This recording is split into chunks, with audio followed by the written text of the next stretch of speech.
The economy is up, price inflation is down, real incomes are up, gas prices are down and need to come down further. Exports are also up, which means a simple thing. We're making a lot of money in America because of that. Guess what? We're exporting products we made rather than jobs. But the economy isn't that simple. In 5 days until Americans get their say, and we know the economy is on many, many Americans' minds. Yes, inflation is still high, but here's the thing. Recent reports say we're also spending more and we're saving less. So let's break this down. And who better to do it with than my partner, my dearest friend here, fellow MSNBC host, Ali Velshi. My brother. Nice to be back with you, my friend.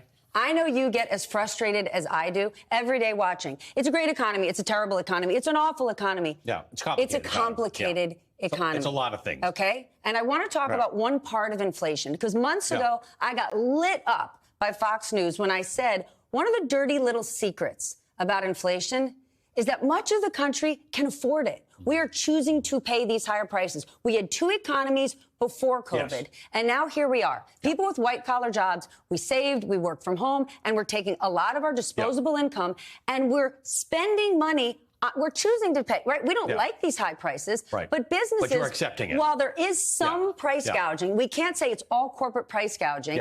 We are making the decision in travel, leisure, entertainment. Yeah, travel's a great example. We're paying these high prices. And guess what? If stores were charging crazy high prices and we weren't spending them, they'd have to lower them. Which, by the way, is the danger of recession, right? That's when you raise prices enough, people might. So there's two things happening. Prices are being raised, and that will deter some people from spending. And interest rates are being raised, which will deter some people from spending. So the net effect of fighting inflation is complicated because it will still hurt. The problem is it hurts the same people, right? It hurts people who are low income. It hurts people who are on a fixed income because the same amount of groceries you buy costs you more. The same amount to fill your tank, although gas prices have been going down, costs you more. It doesn't cost everybody more because most of us, if you're wealthy, you're not driving extra. So you can manage that as part of your cost. You can absorb some of these things. And the offset to that is that unemployment remains really low and wages have been going up. It's just not, the numbers don't even out for everybody. That's the problem. For some people who are struggling to get by, it's only worse. And it makes it worse. But for a lot of people in America, the conversation about inflation is playing out on TV. It's playing out in analysis. It's playing out in campaign ads about it. Because if you're not buying a house, your interest rate didn't go up. If you're not buying a car, you're not paying the very high rates for cars, dishwashers, fridges, anything with a microchip in it.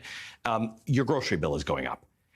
Yet you may be earning more. Yet the stock market is struggling, but will eventually level out. Yet there is more manufacturing. There is more exporting. So you're right. It's complicated and it's nuanced. But in my travels across America, I'm not hearing a lot of the nuance. I'm hearing messaging about inflation being high and the blame being put on Joe Biden and Democrats. Let's go to those economically vulnerable Americans. As you said, it was bad before COVID. It's worse now.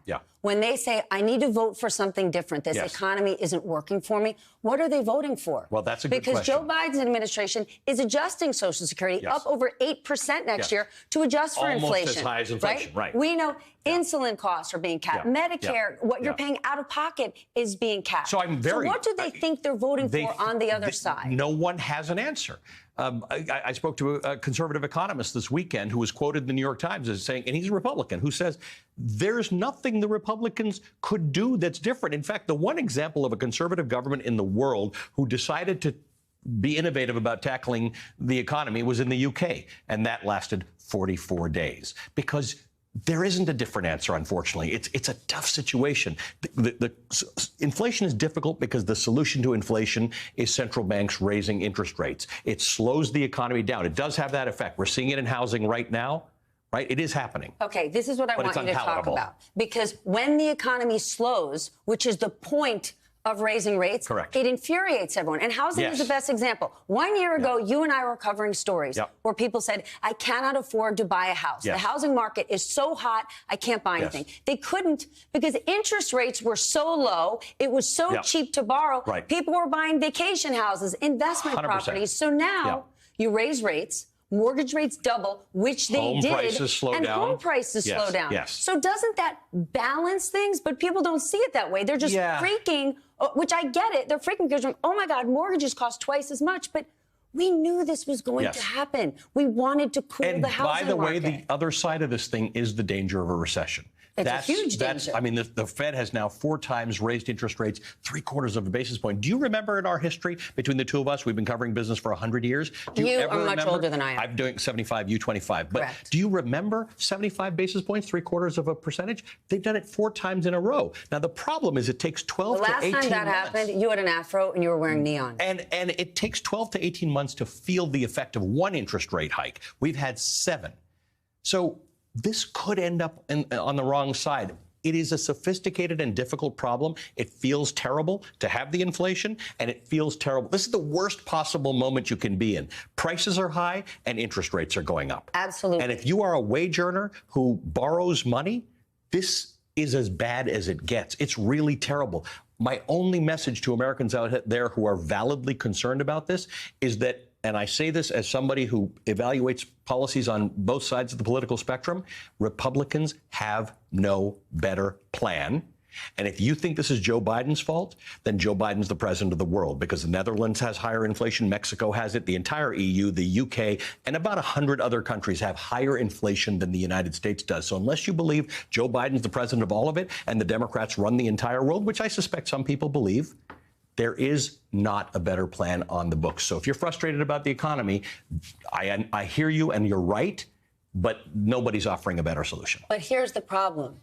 Explaining this is complicated. Yes. What you and I just laid out doesn't fit in a campaign ad Correct. or a bumper sticker. But what Republicans, who clearly have studied marketing and branding because they kill it, they know people want to be socially free, economically secure, physically safe. And they prey on that fear in short messaging all day long, every day. And I have heard it working as I travel across America. I've heard people tell me that resonates with them. When I ask them what they're voting about, what the issues are, and they say, most people say the economy. It's often the economy, right? Mm-hmm. When it's good or bad, people are thinking about the economy. And then I ask them how they're voting and why they're voting that way.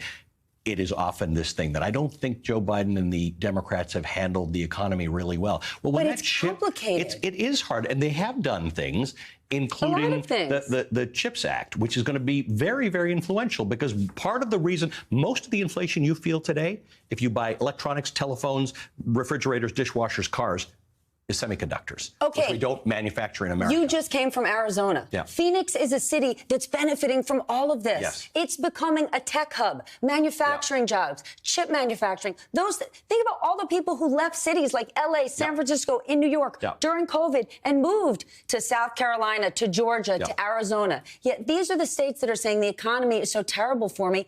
It's stronger in those places than in lots of other parts of the country. Yeah. So this is just a mixed bag. We've always thought that when unemployment is low and wages are going up, that's what people will mostly feel, right? And that's actually what's happening in America. Wages are way up. You and I talked about increasing minimum wage and whether the government should do it. We didn't need to. The market did it itself. The market did it itself. But you know what that means when you go out to get a sandwich? It's a little more expensive because that small business owner had to pay extra to hire that person who wanted, more money. How come people keep missing this memo? I don't know. If you want people to get paid more money, it will the cost more. pizzeria that you go to cannot charge you $2 for that slice. Right. It's going to cost $4. That's right. Now, look, people are legitimately angry that the oil companies are making billions of dollars. Maybe they can make a little less billions of dollars. That's fair. But your neighborhood business, which is basically where I feel inflation the most, is restaurants, takeout places that can't staff their places properly, so they pay up. Fair. And they're trying to pass it on to me. And you know what? I don't love it, but it's the reality. But that's also why you have to say the economy is complicated. Yes. You have big businesses that are gouging, that are up to no good. That's true. And you cannot compare them to small businesses that are barely making it. And struggling to get staff. Not just a great movie. It's what's real. Yep. It's complicated. The one and only, the man himself, rolling up here at 11 o'clock at night, my partner for life, Ali Velshi.